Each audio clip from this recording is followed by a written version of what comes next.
The question is prove that 10 raised to 25 minus 7 is divisible by 3. We have to prove this.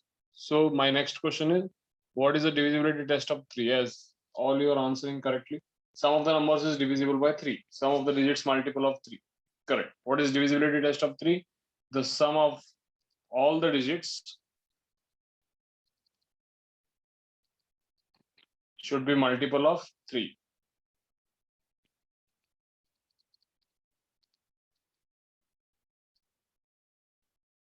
If the sum of all the digits is multiple of 3, even we can call that the number is divisible by 3.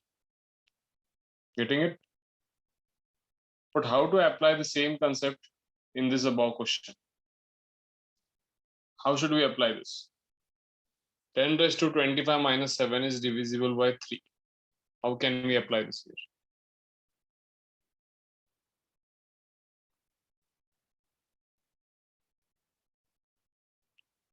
Now, if you just look at this number, 10 raised to 25, even if I say 10 cube or 10 raised to 4,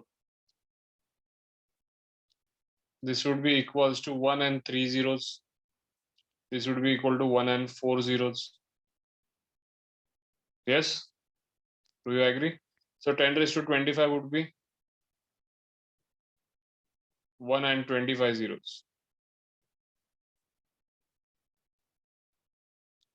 But when I subtract 7 from it, the number which I get, I do not know exactly what the number is.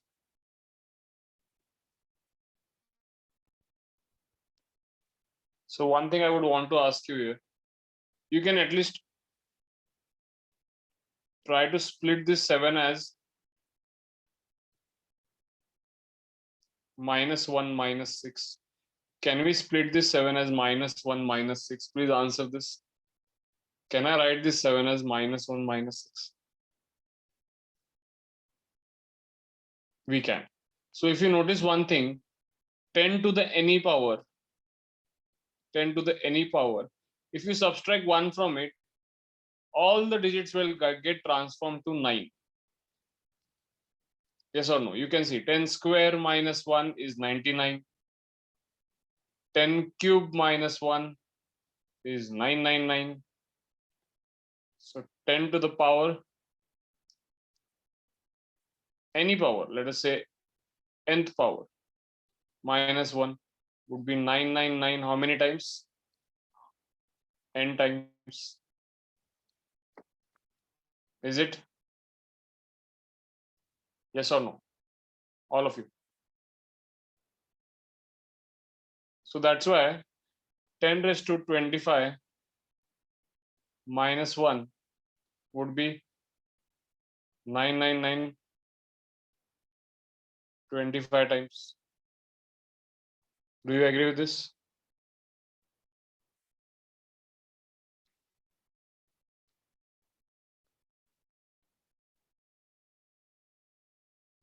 Please be quick to answer.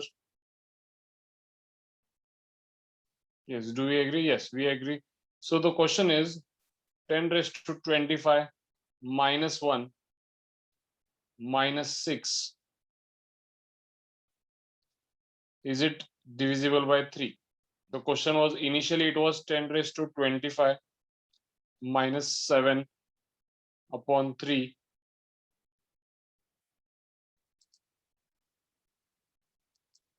But the question I have transformed it into 10 raised to 25. I've just kept minus 1 as, I've just kept minus 1 as minus 7 as -1 -6. So the first number would be 999.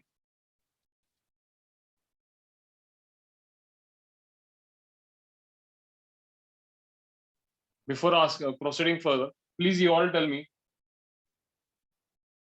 is 24 minus 36 divisible by 12? If you can see these both numbers, if they are divisible by 12, their subtraction also will be divisible by 12. Yes or no? when I'm dividing by 12, if both the individual numbers are divisible by 12, their subtraction also will be divisible by 12.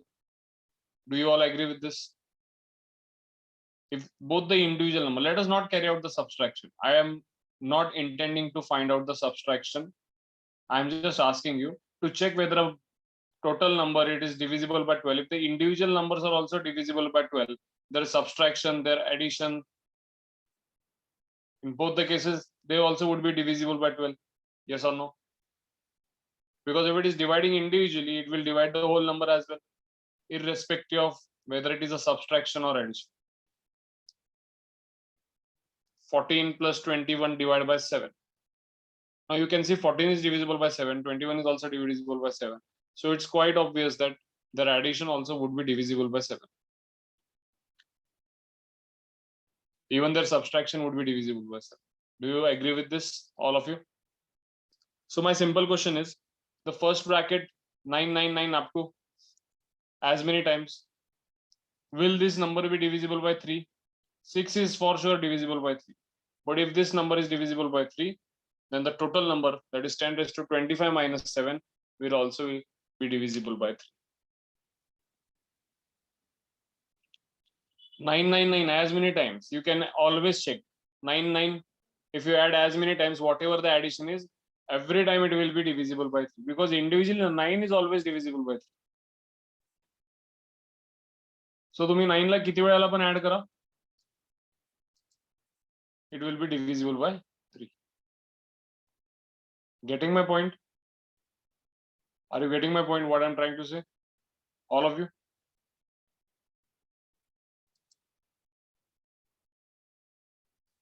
Fine.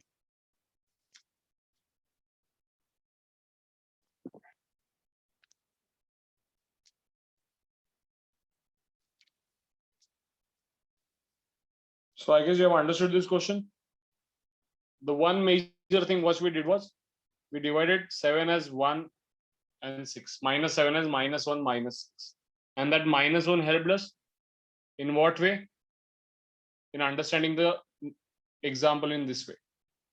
If you subtract 1 from any power of 10, all the digits will get transformed to 9. Clear with it, all of you?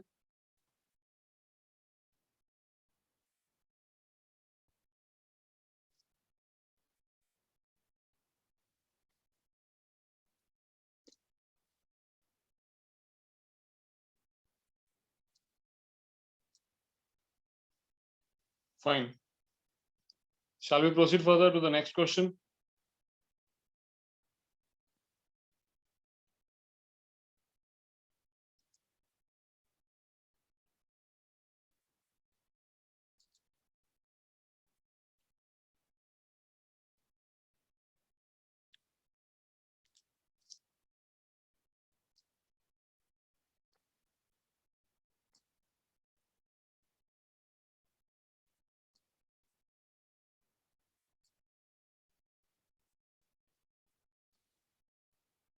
I would request you everyone to not look at the solution.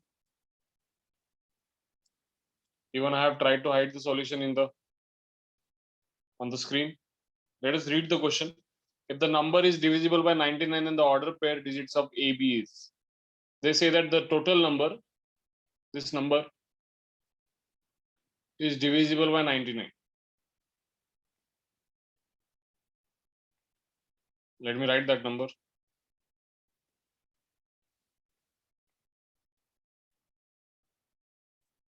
8364054. I really request you all to not look at the solution, which the modules which you have, please do not look at the solutions. Let us think on our own. This is the big number here. Let us count the digits. How many digits are there? 1, 2, 3, 4, 5, 6, 7, 8, 9, 10. 18 digits in all, I can see. Now they say that, they claim that this number is divisible by 99. The total number is divisible by 99. So how should we solve this? Please tell me. If the total number is divisible by 99,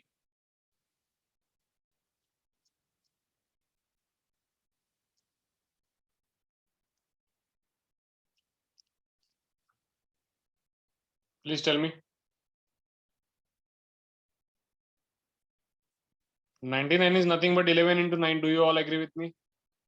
99 is 11 into 9.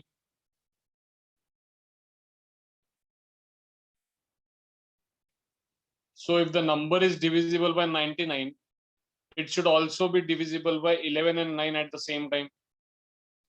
This number should be divisible by 11 as well as it should be divisible by 9. Do you all agree with this?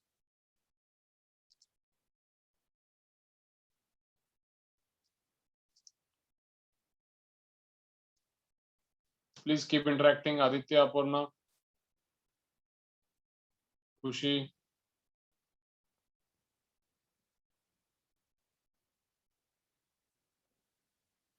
Saurabh, this is your first lecture today? Saurabh, is this your first lecture?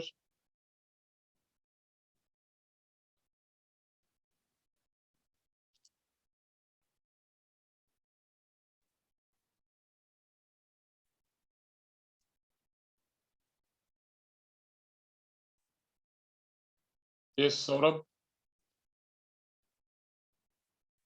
Is this your first lecture?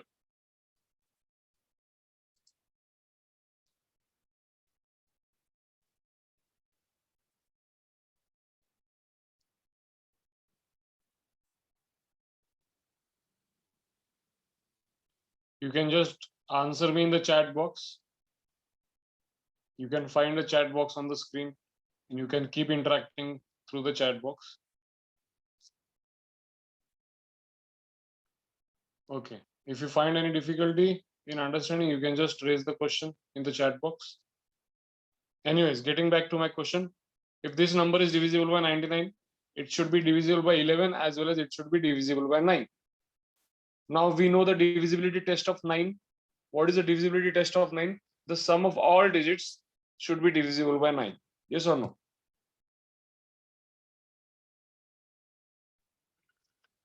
Now I would request you to find the summation of these all numbers. Which numbers other than a plus b? Please find the summation of all these numbers. The sum of the digits is going to be a plus b plus these all numbers. Please tell me what is the summation. Calculate it without the calculator. Orally you do it.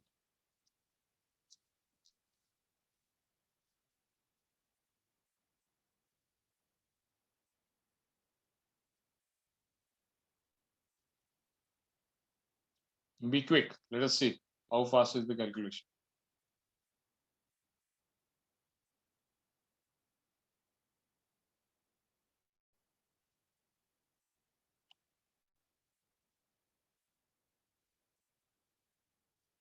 Kanishka, not 70.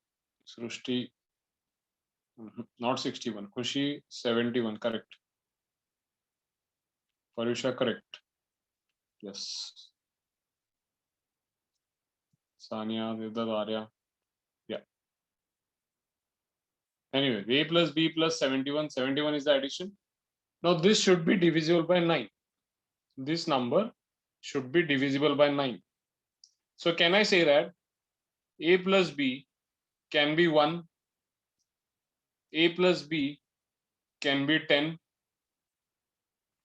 Why I'm saying it? Because if a plus b is 1, 71 plus 1 would be 72. 72 is divisible by 9. Yes or no? So what all values can a plus b take? It can take either 1 or either it can take 10. Why 10? Because 71 plus 10 would be 81. In the case of 81 also, it is divisible by 9. Do you all agree with this? What all values can a plus b take? Any more value? A plus b equal to?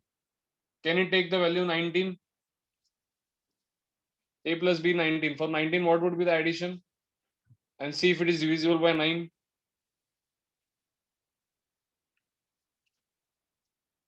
And please reply.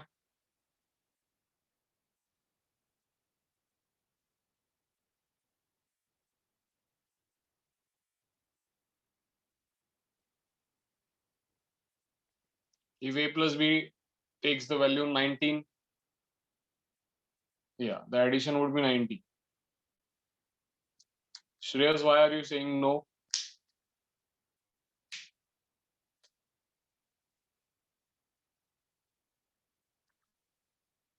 90 is divisible by 9, correct, Apurna?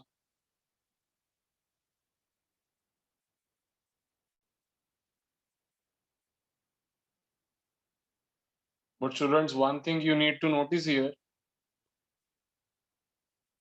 90 is divisible by 9, but how can be the addition 19? If these are two unit digits, the maximum values they can take is 9 and 9. Even if you add them, they are going to be 18. So maximum single digit addition of two numbers is going to be 18. So all these cases after this are going to be denied now, because you can see the difference of 9 in each and every addition. 1 plus 9, 10, 10 plus 9, 19. Again, you can get 28 and so on. But it is not going to make any sense because A and B are a single digit number. You can see they are a part of a number. So A and B cannot take a values. Their addition cannot be 19 and so on. Their addition can be either 1 or 10. Do you all agree with this? Do you all agree with this?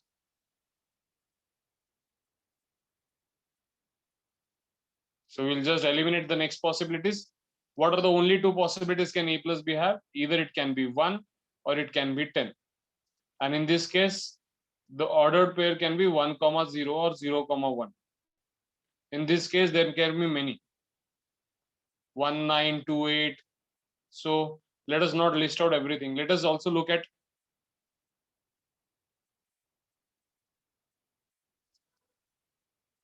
yes, 8 and 2 also can happen. Aparna. In the same way, 7, 3 can happen. 3, 7 can happen, and so on. Many possibilities for 10. But for 1, there is only possibility 1, 0 or 0, 1. But let us not list out all the possibilities now. Let us also focus on 11. We have just used the condition for the divisibility test of 9. Let us also focus on divisibility test of 11 and let us see what A and B we can have. Okay. So I'll not list out any values of A and B. I'll just list out the possibilities of A plus B in this case. And these are the only two possibilities. Is there any third possibility? Please confirm. Is there any third possibility?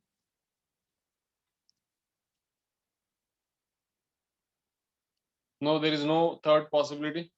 Let us focus on 11 now. This was the for divisibility test of 9. For divisibility test of 11, what we need to do is sum of odd digits minus sum of even digits. So I want you all to tell me sum of odd digits and sum of even digits. For clarification, let me tell you, these are all odd digits, odd, odd, alternate odd.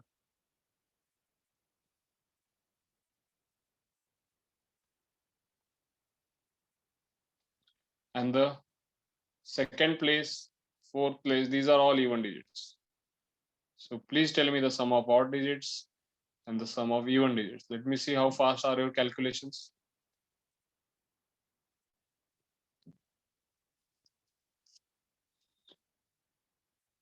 In the sum of odd digits, I can find B plus some number. In the sum of even digits, I can find A plus some number. Sum of odd digits, there is no A in odd, no? So sum of odd digits, Tushar, it should be B plus 37. Or see, how much is it? Sum of odd is 37. Please confirm. Correct, Tanishka?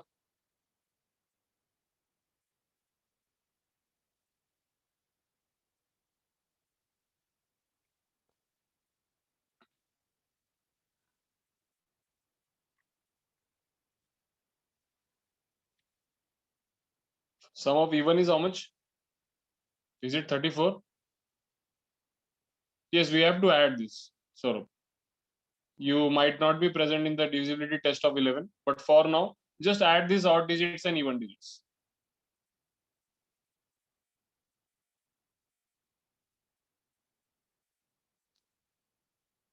It is 46. Please tell me sum of even digits, Arya. Is it 46? Please confirm. Do not get confused. I'm just asking you sum of odd digits as well as sum of even digits. Tushar, why is it A plus 37? You can see at the place of odd digit. This is the last one. This is the unit digit. First digit. This is the second digit. This is the third digit. So 1, 3 are considered to be odd. So I start from the unit place. This one is odd and the alternate values are odd. And sum of even digits, how much? So sum of odd digits is b plus 34. Okay. Please confirm everyone, sum of odd digits is b plus 34. Please confirm. And what about the sum of even digits? Sum of even digits is a plus 37. Is this the correct answer?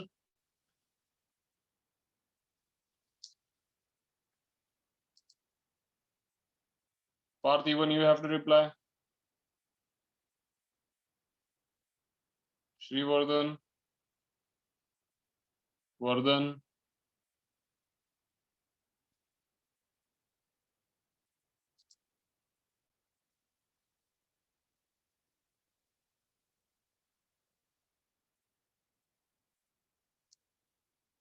Fine. So sum of odd digits minus sum of even digits. For the test, divisibility test of 11, let me just revise once. How is the divisibility test of 11? In the divisibility test of 11, the difference between the sum of odd digits and even digits should be divisible by 11. Whatever the difference, it should be divisible by 11. If I take the difference of odd minus even, it should be b minus a. Let us 34 minus 7 would be minus 3. This should be divisible by 11. Do you get this? Now, I guess we will not need anything from this PDF. We have the question.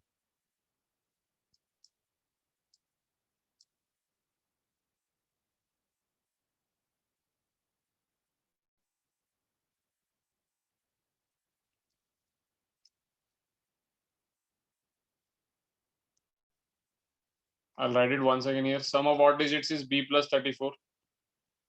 Sum of even digits is a plus 37. Sum of odd minus sum of even equal to b minus a minus 3. And this should be divisible by 11. Now, for this to get divisible by 11, what can b minus a minus 3? It can be 0. Yes or no?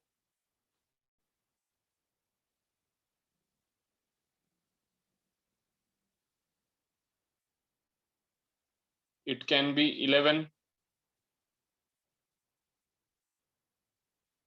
It can be minus 11.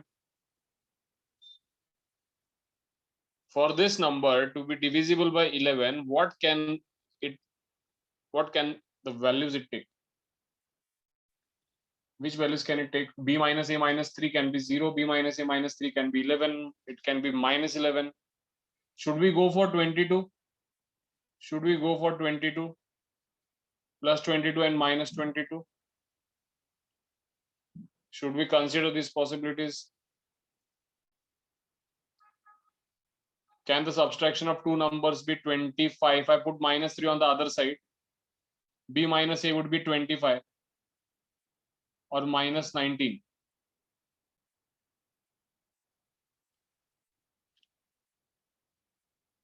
Shall we eliminate these two possibilities? Shall we not concentrate on them? Is it possible to have it? Please tell me. If I put this minus 3 on the other side, b minus a should be 25. Do you know any single digit numbers whose subtraction is 25? Please tell me. And do you know any single digit numbers whose subtraction is minus 19? Because from this equation, if I put minus 3 on the other side, that is going to be plus 3. Any single digit numbers whose subtraction is minus 19? Both the cases are not possible. So let us eliminate those cases. Let us look at the above cases. In this first case, b minus a equal to 14. Now again, once again, if I put this minus 3 on the other side, I am just referring to equation number 2. From equation number 2, if I put the minus 3 on the other side, do you know any single digit numbers whose subtraction is 14?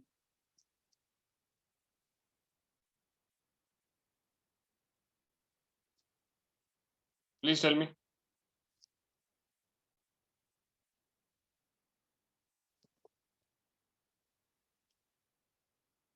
Again, we do not have any. There is no possibility of getting the subtraction of two single digit numbers as 14. You can imagine to get this, if this is the maximum value and if this is the minimum value, the maximum subtraction you will get is 9. Yes or no? 9 minus 0, that is the maximum subtraction you can get is 9. Do you all agree?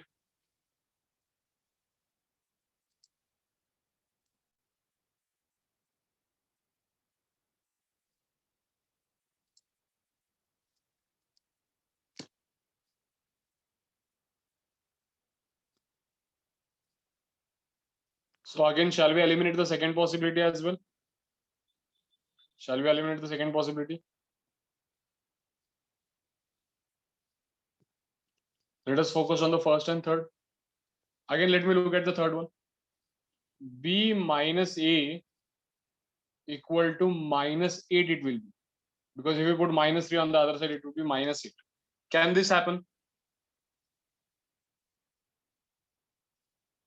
Can this happen? It can happen. If this is 1 and this is 9, this can happen. So we'll keep this possibility as it is. Let us not eliminate this possibility. We'll add this to this possibility. This one is the right possibility. We have already these two possibilities. We have this one as well. What about this? B minus A equal to 3. I'll write this here as well. B minus A equal to 3.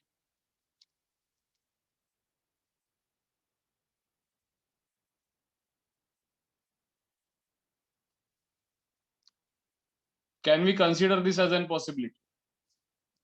Are there numbers whose subtraction is 3?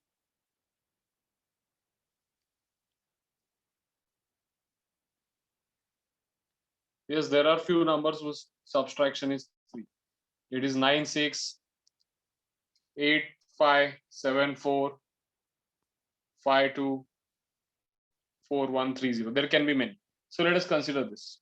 So eventually by solving all this, we got 4 possibilities, which we really need to focus on.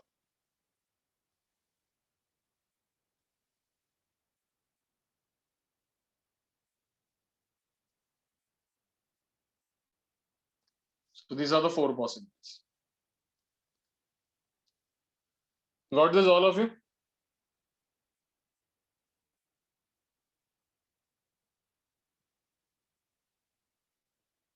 Did you get this, all of you? Please tell me, did you understand? I've just used the divisibility test of 9 and as well as I've used the divisibility test of 11, and I have tried to write out the equations which are possible. Okay, I do not know how much is the value of A and B, but what I've tried is I've tried to form the equations which are possible.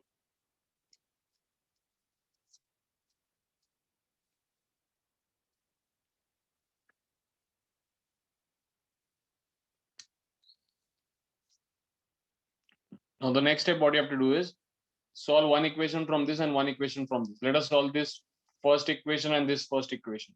B plus A equal to 1 and B minus A equal to minus 8. Sorry, plus 1 and minus 8. If you add them, 2B will be equal to minus 7. Will this give you a perfect answer? Please tell me. If you just send 2 on the other side, this is going to be in the decimal one. And B is a number. So this first equation and this first equation cannot come together. So again, these two cannot get along together. Let us check the first equation with the second equation. B plus A equals to 1 and B minus A equals to 3. If you just add them, you'll get B as 2 and A as 1. Not A as 1, A would be minus 1. A would be minus 1. If you solve this, B would be 2 and A would be minus 1. Yes or no? B is 2 and A is minus 1. Again, this will not work because A cannot be negative. A cannot be negative. So the first equation is not getting along with the first as well as the second equation. So again, let us eliminate this equation. Let us try to learn about A plus B equal to 10 and again these two equations.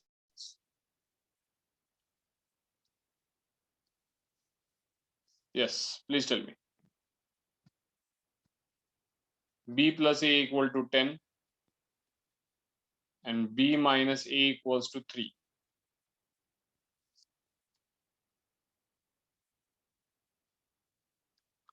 Will this work? I've just second with second I have used. Will this work? Just add them. 2B equal to 13. Again, if you send 13, it would be 6.5, which is again not possible. So which is the only option now? The second equation with the first equation, no? Is this the only option which we are left with now?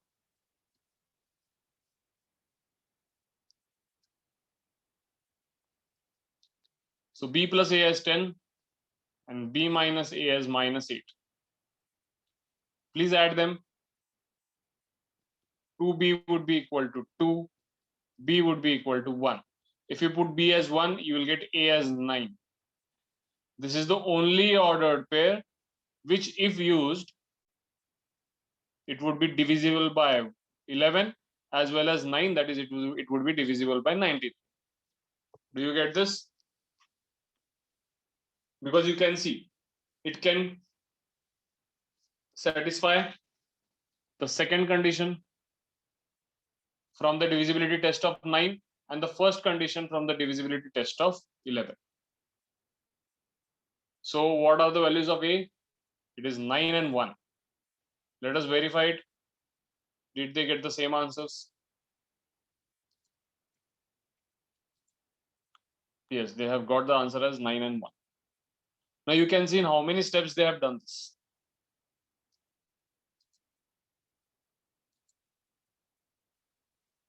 Now for you also to get the same clarity, you really need to be thorough with the equations. Because if you look at this equation, and if you look at this equation, B minus A equal to minus 8, both the equations, in this equation, B minus A equal to minus 8, 1 comma 9 is the only possibility. Yes or no? 1 comma 9 is the only possibility. And that 1 comma 9 is going to satisfy A plus B equal to 10.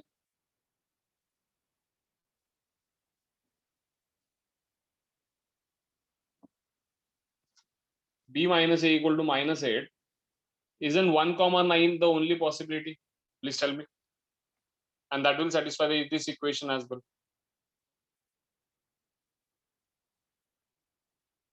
Getting it, all of you?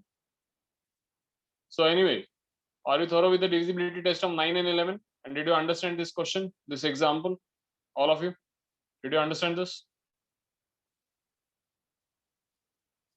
Use the divisibility test of 9, get the possibilities. Use the divisibility test of 11, get the rest of the possibilities. And solve the equations, you'll get the answer.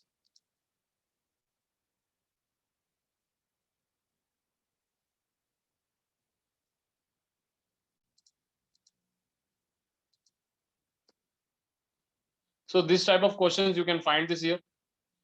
I want you to solve them today for homework. This one.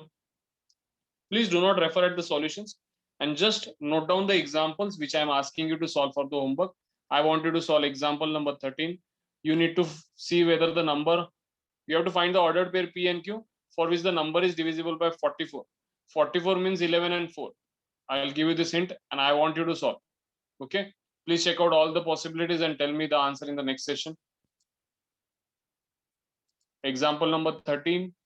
Let me see if you can solve example 14. Yes, example 14 also you can go for. Consider the number, and there are a few MCQs given here.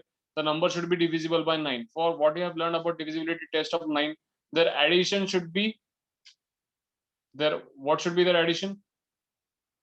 It should be a divisible of multiple of 9. So 2 plus 1, 3, 3 plus 5, 8, 8 plus 3, 11 plus 4, 15. So their addition is how much? 15 plus P plus Q. Please look at this question. I'll help you solve this question. First one. The question says consider a number 2, 1, P5, 3, Q4. And this number should be divisible by 9. And what is the question? They haven't asked you what are the ordered pairs. They have asked you how many number of the ordered pairs are there. The question is tricky here. What they are asking you, how many number of ordered pairs are here. So please pay attention. Now their addition is 15 plus P plus Q. Could you all tell me this addition 15 plus P plus Q, what all values can it take? If it should be divisible by 9, what all values can it take? It can take the value 18, correct, Devdutt? It can take the value 27.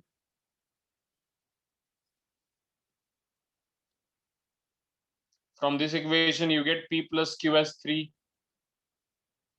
From this equation, you get P plus Q as 12. And in the third form, 15 plus P plus Q 10, take the value 36. But from this equation, you will get P plus Q as 21. Yes or no? You'll get P plus Q as 21. So is this possibility to be considered? P plus Q equal to 21.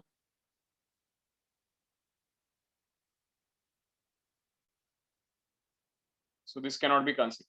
So please tell me, from P plus Q equal to 3, how many ordered pairs will you get? 0, 3, 1, 2. That's all.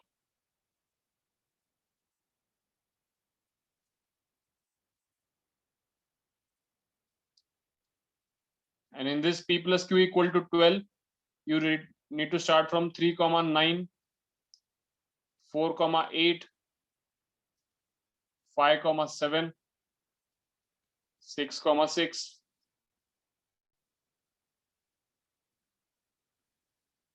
Please tell me what should be the answer, all of you. Which option should you go with? Which option should you go with? Please tell me, all of you. 4 options are there: 11, 12, 10, and 8.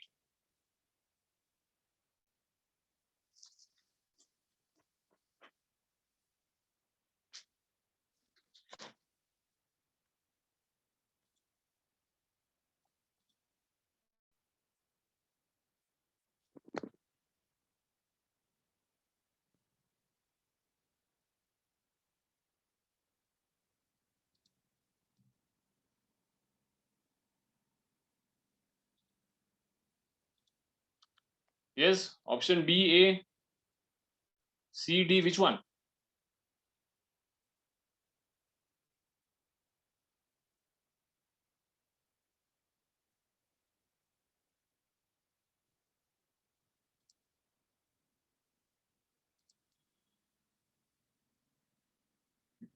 Where are the rest of the people? Aditya,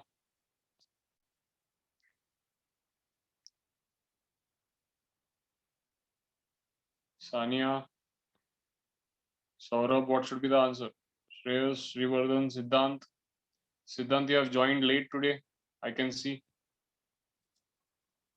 What is the reason?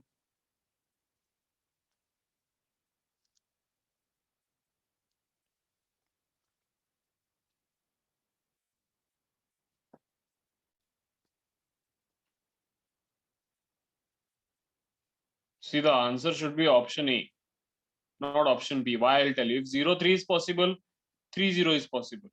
If 1, 2 is possible, 2, 1 is possible. If 3, 9 is possible, 9, 3 is possible.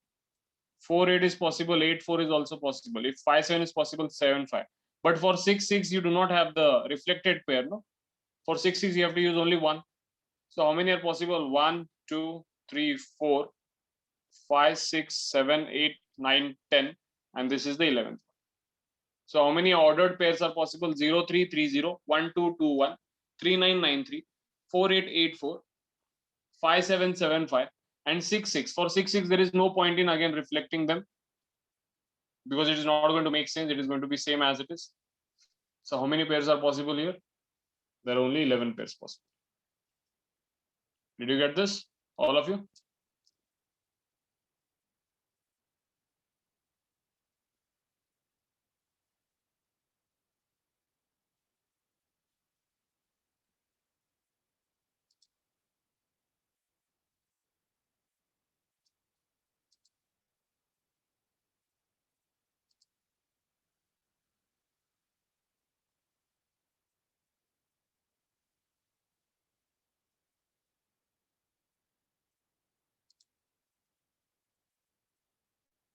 Everyone, did you understand this question?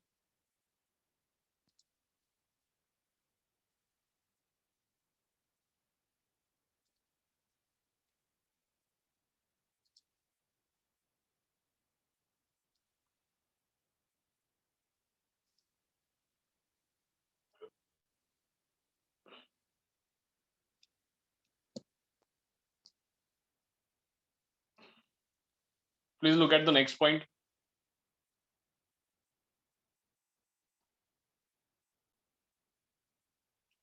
You can solve example 13th and 14th. Please go for example 13th and 14th. Okay.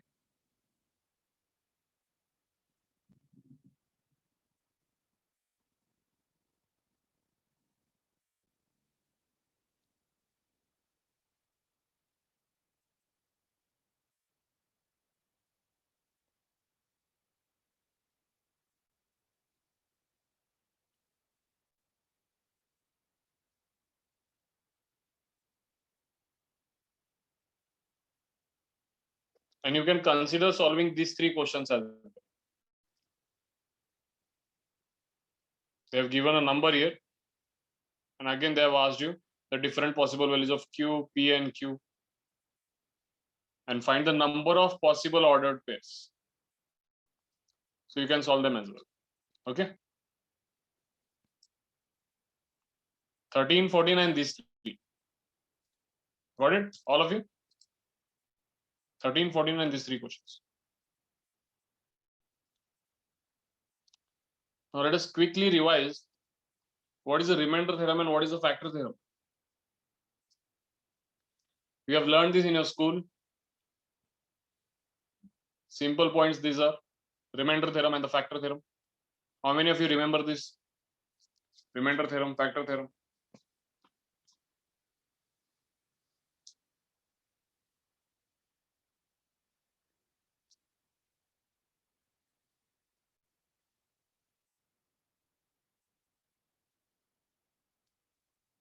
Fine.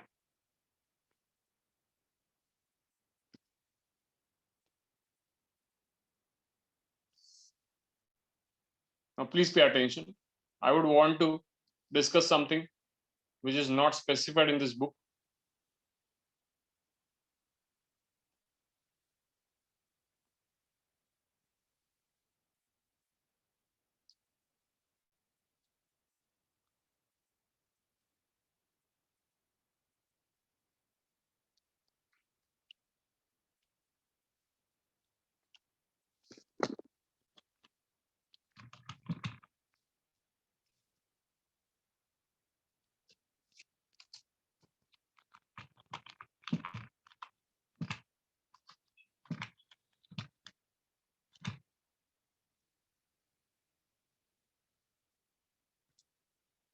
These are few different polynomials which you have learned about. Okay. Linear polynomial, quadratic polynomial, and cubic polynomial. In the case of linear, the degree is 1. In the case of quadratic, the degree is 2. In the case of cubic, the degree is 3. Okay, and so on. The polynomials go on increasing with the increasing degree. So the example or the general form for this would be ax plus b. For quadratic, it is ax square plus bx plus c. Yes, I'll tell you what the degree is.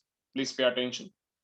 And this would be ax cube plus bx square plus cx plus d.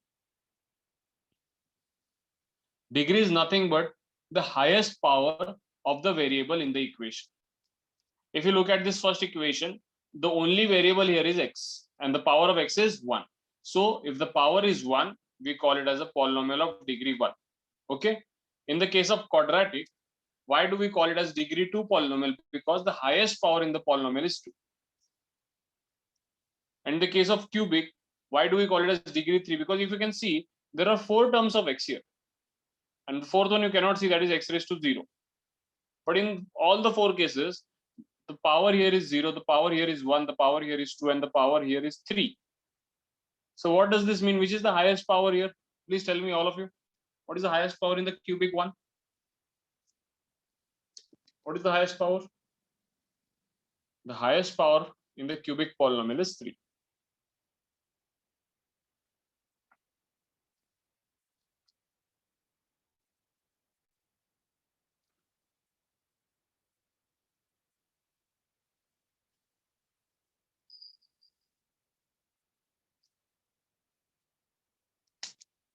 Okay. So the highest power is 3. So in this case, what we really need to learn is, in the case of linear polynomial, how is the graph? In the case of quadratic, how is the graph? In the case of cubic, how is the graph? So I'll show you here.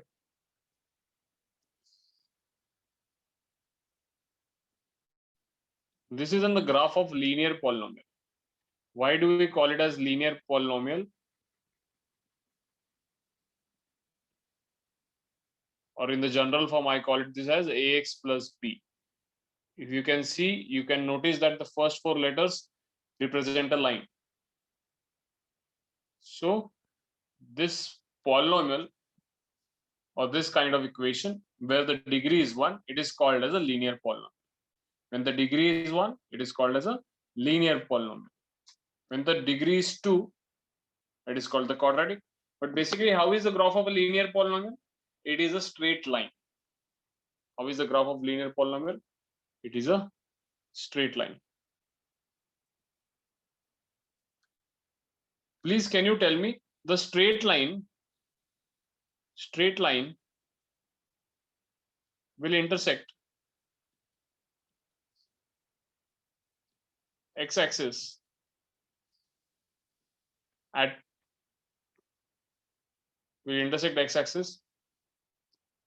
most how many times? Straight line will intersect x-axis at most how many times?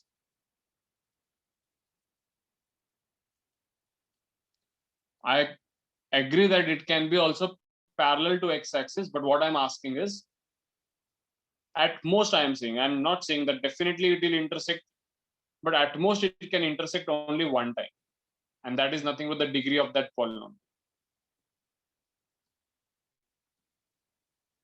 Yes or no? Because the degree of the straight line is 1, and so it can intersect at most one time.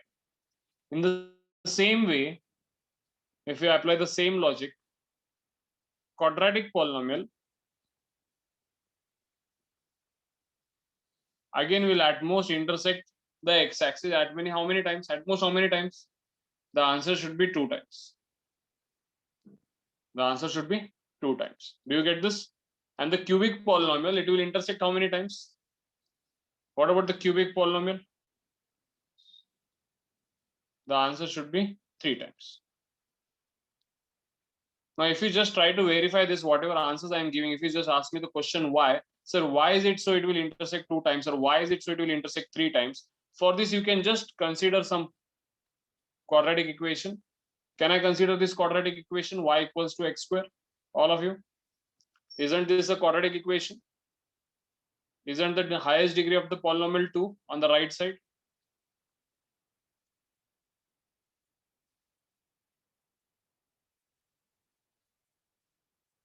So I can consider this equation. Now, if you just try to draw the graph of this equation by just plotting with different points, you can see if x is plus 1, y is plus 1. If x is plus 2, y is plus 4. But if x is minus 2, even then y is plus 4. If you just point out 7 to 8 points, and if you plot on the graph, you will notice that the graph is in this way. This is the graph of the polynomial y equal to x square. So what you will notice is, in the quadratic polynomial, it is a U-shaped graph. Which shape it is? U-shape. In the linear case, it is a straight line, but in the quadratic, it is a U-shaped graph, which is also called as a parabola. Please note down this. The quadratic polynomial, which is a U-shaped graph, and the shape or the figure is also called as the parabola. Now, if you just look at the shape of the parabola, after looking at it, you will notice one thing, that at most, if you draw a U-shape, it can intersect 2 times, not more than 2 times. So at most, how many times this kind of figure can intersect x-axis? once while going and the second time while coming back. This is the first intersection and this is the second intersection. Do you find the possibility of third intersection with this kind of figure? If I ask you to draw a U, could you tell me any possibility where the curve can intersect the x-axis more than 2 times or 3 times?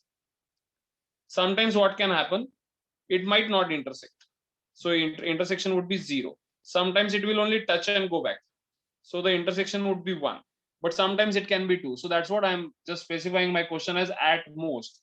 At most is the maximum number of times it can intersect is 2. So 1 can also happen, 0 can happen, but not 3. Maximum is 2. The limit is 2. And in the same way, for cubic polynomial, the maximum is how much? For the cubic polynomial, what is the maximum number of times it can intersect?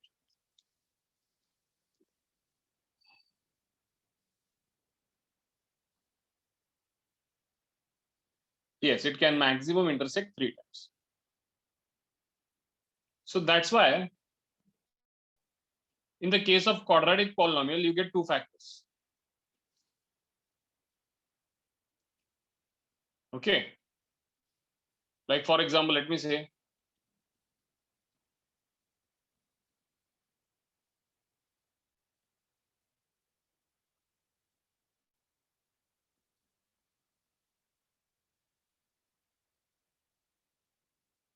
and if I ask you, let us consider this polynomial x square minus 7x plus 12, and let me ask you whether x minus 3 is the factor of this polynomial or not. What is my question? X minus 3 is the factor of this polynomial or not. Before going to the question, if you just try to notice the graph of x square minus 7x plus 12, you will notice that it goes down with the 3 and comes up back with the 4. So it intersects the x-axis 2 times. One is at x equal to 3, one is at x equal to 3, and the other is at x equal to 4. This graph intersect x-axis 2 times. How did I find this? If you want to know this, you can just equate this to 0 and solve it as you had solved it in your 10th standard. When you solve this, you will get x square minus 4x minus 3x plus 12 equal to 0. And if you just factorize them, this would be x minus 4 into x minus 3 equal to 0. And the answers which you used to get in your 10th standard, x equal to 4 and x equal to 3, these answers are nothing but the point of intersection with x-axis. Point of intersection with x-axis. Do you get this? The answers which you used to find in your 10th standard, it is nothing but the point of intersection with x-axis. So if you draw the curve, the U-shaped curve, because this is going to represent a U-shape, as I told you, a parabola. So where it is going to intersect the x-axis at? It is going to intersect the x-axis at 3 and 4. So before they asking you the question whether x minus 3 is a factor of the polynomial or not, you yourself can tell the 2 factors by looking at this. There can be maximum 2 factors. Please let me clear this. There cannot be more than 2 factors because the 2 point of intersections are 3 and 4. If you take the 3 on the left side and 4 on the left side, you'll notice the factors as x minus 3 equal to 0 and x minus 4 equal to 0. And you can clearly tell them the 2 factors for this are x minus 3 and x minus 2. Do you get this? So factors of the polynomial are x minus 3 and x minus 2. How do we find the factors?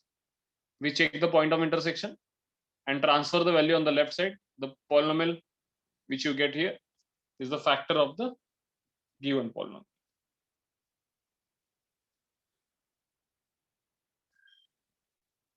So how many maximum factors can a parabola have? Please tell me. Maximum number of factors a parabola can have or a quadratic equation can have?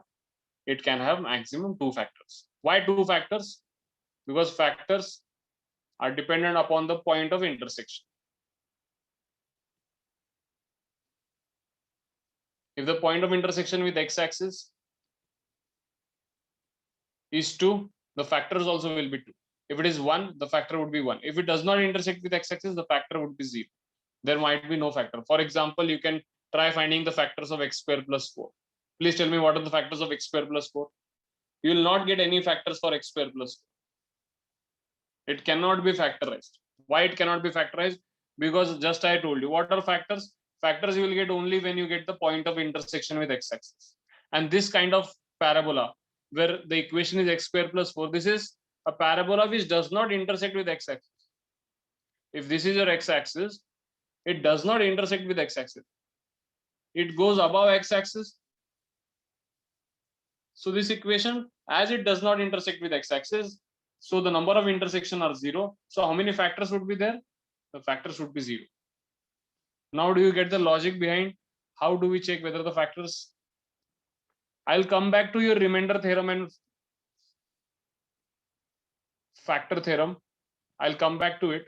But before that, please try to understand the basic concept behind the factors. How many factors do you get and why do you get restricted number of factors? For a quadratic, you get maximum 2. For a cubic, you get 3. For a linear, you get only 1. Why? Because for a quadratic, there can be 2 points of intersection with x-axis at most. For a cubic, there can be only, or there can be at most 3 points of intersection with the x-axis. And if there is a line, you can see the line can intersect only once with the x-axis. There is no chance of a line to intersect twice. Sometimes what can happen if the line is parallel to x-axis, it will not intersect with the x-axis. In that case, the point of intersection would be 0. Do you get this? So whatever the power is that many times, or at most that many times, I underline the word at most that many times, the curve can intersect the x-axis. And as many intersections, those many factors. Or also conversely, also you can say as many factors, those many intersections. One and the same thing. Do you get this? All of you?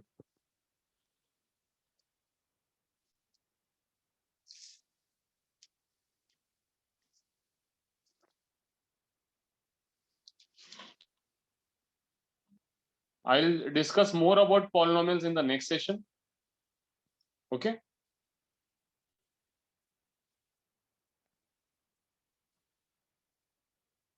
For now, yes, if it does not intersect the x-axis, there would be no point of intersection, so there would be no factors. And the example for this is x square plus 4. You can try factorizing them, you will get no factors here. This type of polynomial does not get factorized. Okay. Why? Because the curve is not intersecting the x-axis, not even once.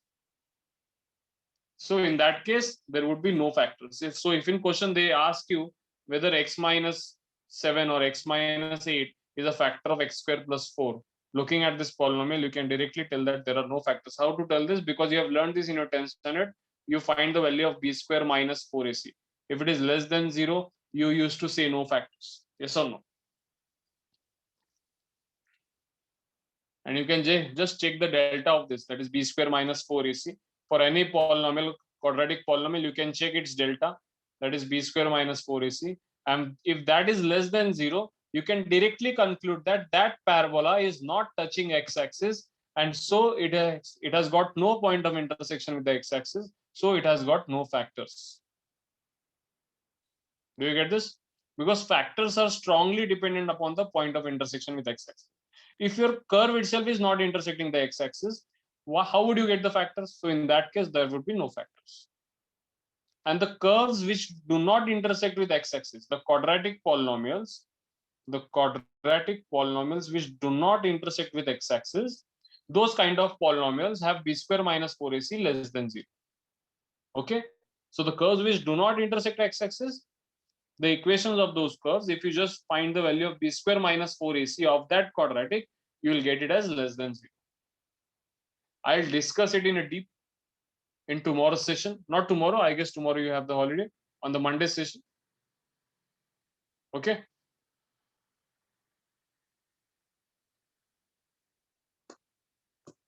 And I'll see you on Monday. No, tomorrow there would be no test. In the coming week, we would be keeping test. I want some more portion to get covered for the first test.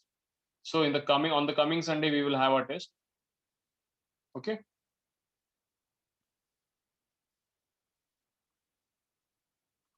Yes, you all people have a good day today.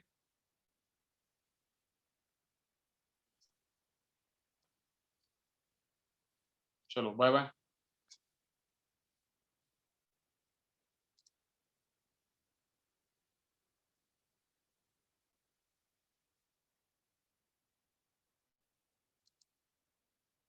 Yes, thank you everyone. Bye.